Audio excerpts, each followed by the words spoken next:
Mahilig yung mga politiko sa payouts. Ngayon, ano ngayon eh?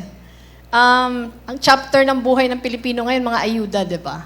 Mahilig sa payouts, pag magbibigay ng AIX, magpipila yung mga tao, bibigay ng paskuhan, bibigay yung mga tao, magbibigay ng tupad, magpipila yung tao. Ako, binawal ko yun lahat.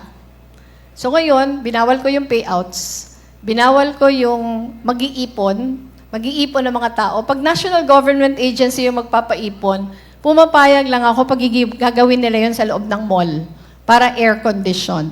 Pero kung hindi nyo gagawin sa isang air-conditioned na lugar, hindi ko yun ipapayag. So yun yung number one. Yung tao, na-appreciate niya yun.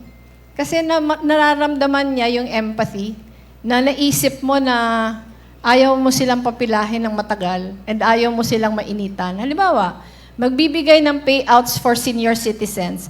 Hindi na ako pumapayag na grupo lahat.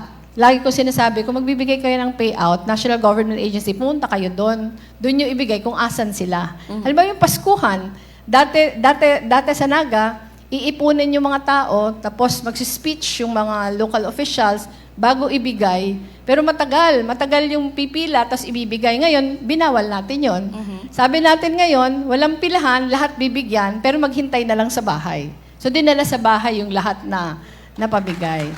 So, pag nare-receive nila sa bahay, sasabihin nila, ay okay pala, kasi lahat pala kami meron. Pero again, it's a tough balancing act.